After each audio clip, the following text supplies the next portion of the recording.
Assalamualaikum warahmatullahi wabarakatuh. Kami dari kelompok 6 dari tugas IRBA pertama. Perkenalkan, nama saya Kevin Harsono Rianto. Saya Reza Laku Al-Fauzi.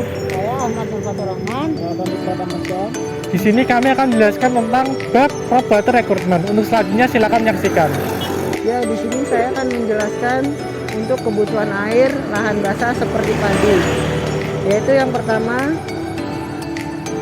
dalam satu lahan padi terdapat banyak benih padi, maka kebutuhan air semakin banyak untuk padi.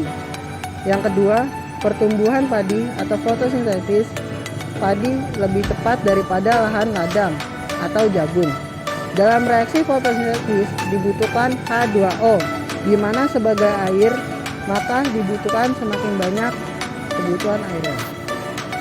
Di sini selanjutnya akan dijelaskan oleh teman saya.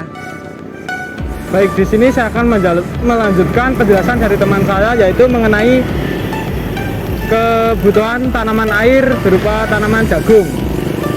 Untuk tanaman lahan kering seperti jagung, kebutuhan airnya yaitu lahan jagung tergolong lembab sehingga membuat air yang berada pada tanah sedikit mengalami evaporasi. Maka perlu bantuan angin untuk membantu proses evaporasi sehingga air yang diperlukan tidak terlalu banyak.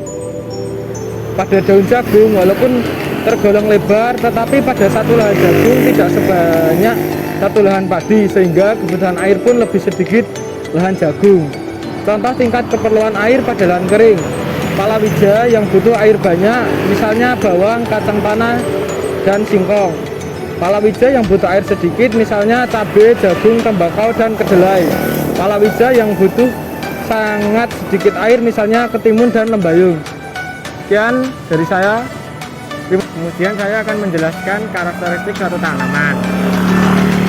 Koefisien tanaman dapat dibedakan dalam 4 tingkatan sesuai dengan pertumbuhannya. 1. Tingkatan awal atau initial stage, dari tanggal tanaman sampai permukaan tanah ditutupi tanaman, sekitar 10%.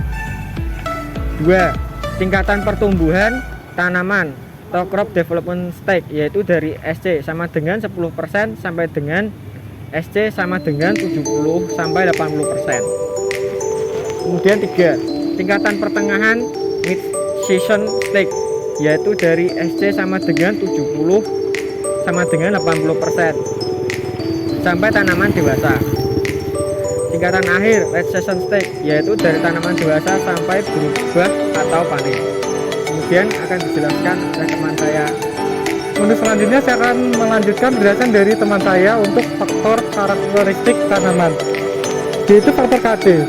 Faktor KC ini seringkali 5 atau 10% lebih tinggi dari KC untuk tanaman referensi rumput KC sama dengan 1. Bahkan dapat 15 sampai 20% lebih besar untuk beberapa tanaman seperti jagung, sorghum, atau tebu.